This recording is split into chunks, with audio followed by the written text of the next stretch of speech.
ఒకానొక అడవిలో పావురం తన పిల్లలు చెట్టుపైన నివసించేవి. రోజు పావురం తన పిల్లల ఆహారం కోసం బయటికి వెళ్లి ఆహారం సంపాదించుకుని వచ్చేది. రోజు లాగానే ఒకరోజు పావురం ఆహారం కోసం వెళ్తుంది.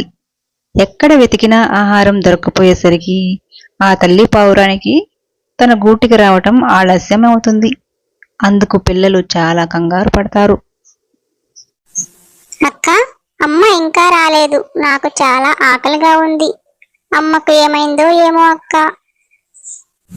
వస్తుందిలే చెల్లి. అమ్మ ఆహారం కోసం వెతుకుతూ ఉంటుంది. దొరికిన వెంటనే తీసుకుని వచ్చేస్తుందిలే. నువ్వు కంగారు పడకు. సరే అక్క, అలాగే. నాకు ఆహారం కంటే అమ్మకు ఏమైందో అనే బాధ ఎక్కువగా ఉందక్క. అమ్మకేమీ అవదురా అని కొంతసేపు వెయిట్ చేస్తాయి. అయినా తన అమ్మ ఇంకా రాలేదు. ఆ రెండు పావురాయి పిల్లలు ఇలా మాట్లాడుకుంటాయి. అక్క, మనం ఎగరగలం కదా, అమ్మను వెతుక్కుంటూ వెళ్దామా అనేసరికి తన అక్క కూడా సరేనని అమ్మను వెతుక్కుంటూ వెళ్తుంది. ఒక దగ్గర తన అమ్మ కనిపిస్తుంది. వెంటనే చెల్లి పావురం అమ్మ దగ్గరికి వెళ్తుంది. అమ్మా, నేనొచ్చేసా.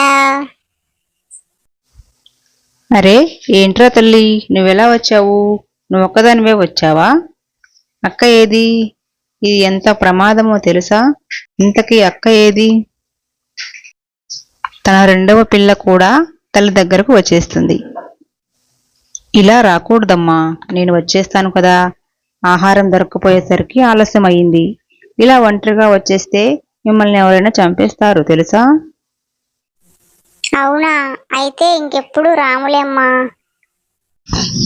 సరే పదండి, ఇంటికి వెళ్దాం అని ఇంటికి వెళ్ళిపోతాయి. ఇది ఇలా ఉండగా కొంత దూరంలో తుని పిచ్చుక ఒక చిన్న ఇంట్లో నివాసం ఉంటుంది. తన ఇంటిని చాలా అందంగా తయారు చేసుకుంటుంది. ఆ ఇంట్లో తన గారాల పట్టి తన ఇద్దరు కూతుళ్లను చూసి మురిసిపోతూ ఉంటుంది. మమ్మీ, మాకు తినడానికి ఏమైనా చెయ్యమ్మా. సరే చేస్తాను తల్లి, కాసేపు ఆగండి.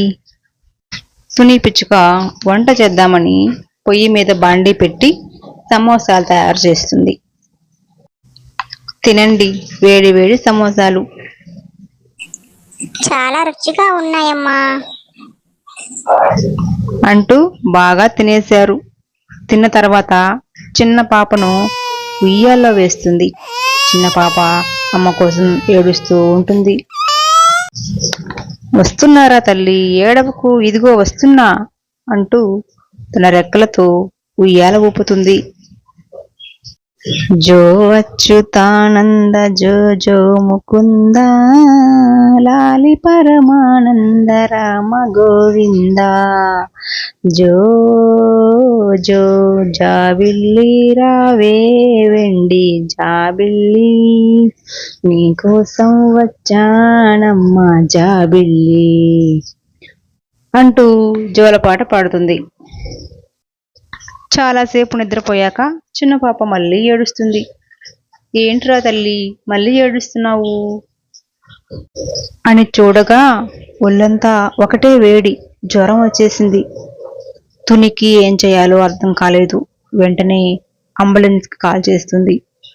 అంబులెన్స్లో తుని పిచ్చుక తన పాపను తీసుకుని హాస్పిటల్కి వెళ్తుంది. తన పాపను బెడ్ పైన పడుకోబెడతారు.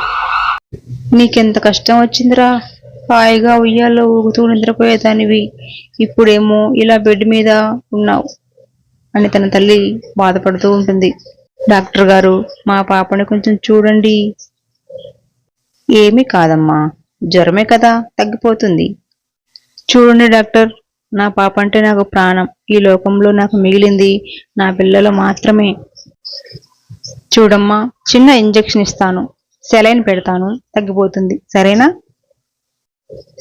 సరే డాక్టర్. డాక్టర్ ఇంజెక్షన్ వేస్తుంది, సెలైన్ పెడుతుంది. తర్వాత చిన్నారి పిచ్చుకకు జ్వరం తగ్గిపోతుంది. అమ్మ చాలా సంతోషపడుతుంది. ఫ్రెండ్స్, ఈ చిన్న స్టోరీ కనుక మీకు నచ్చినట్లయితే లైక్ చేయండి, షేర్ చేయండి, మన ఛానల్ని సబ్స్క్రైబ్ చేయండి.